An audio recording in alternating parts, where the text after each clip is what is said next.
Welcome back to the Heat Sources 30 Sauces in 30 Days. Today we're doing a familiar brand, one that we've reviewed quite a bit, Maletta's Mexicali sauce from Indiana. Derek Maletta is someone that we've met several times, Illinois show, Tennessee show, Albuquerque.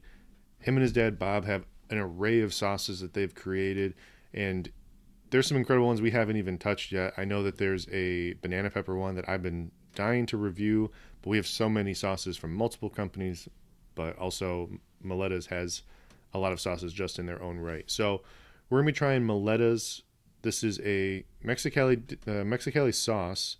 There's a Mexicali dip that I always like to eat that is makes me think of first thing I think of with this. But obviously this is on the ingredient list. The chilies are the morita, the ancho, the arbol, guajillo, and the puyo. So the puyo I had to look up just to make sure I pronounced that right.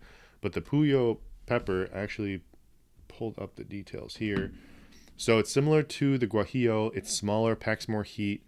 It says flavors on that is fruity with a hint of licorice, which I'm not sure about that, but it often uses in sauces and salsas.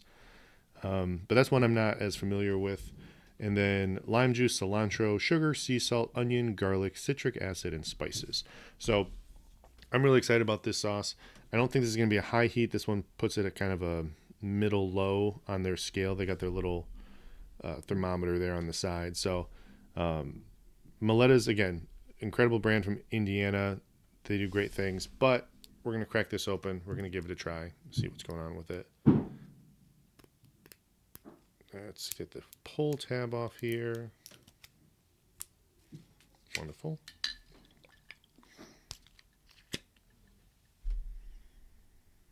Yeah, there's a lot of smokiness to this with those dried peppers.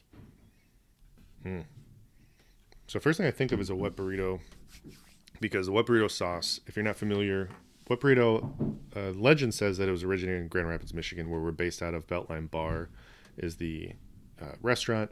But wet burrito, you take your classic burrito, you cover it with that red sauce. It's thicker than an enchilada sauce. It's almost like a cross between an enchilada sauce and like a beefy, not gravy, but like a more beefier flavor to it. But all those smoked spices, and then you smother it with cheese.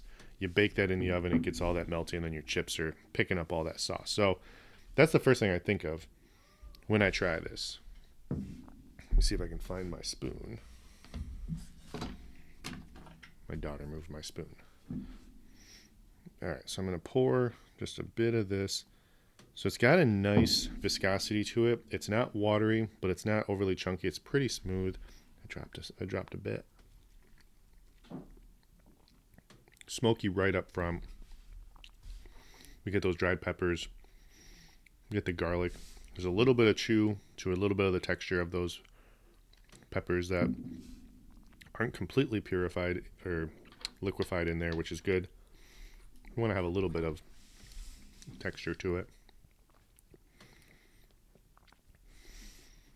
Little bit of bitterness from all those dried peppers, but not terrible. The cilantro isn't super strong, which is nice because some people I know don't like cilantro. But it's a low heat. To me, this is high 1.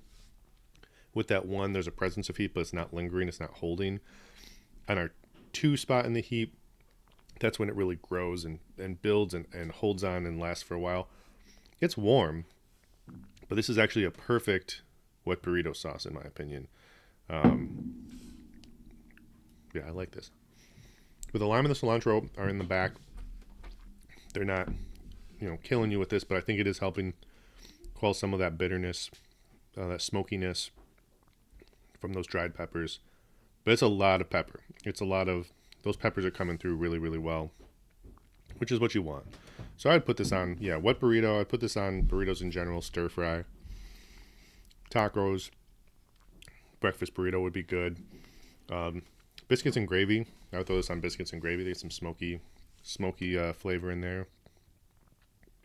I'm trying so much of the sauce. But yeah, Maletta's out of Indiana. We've done several of their sauces. They have a mommy sauce that they just, in the last few years, have switched from an extract to an all-natural sauce on that. Super, super hot if you want to kick your butt. if you go to their booth ever at a show, they're gonna have something to make you sweat, to make you regret trying some of that sauce. So I would definitely recommend checking them out whenever they're at a show. They're at most shows that I've seen out there. So, but yeah, the Maletta sauce. Yeah, that's a classic smoky red sauce that you would use. Again, with these, we're not doing scores. We're just going to talk through them a little bit.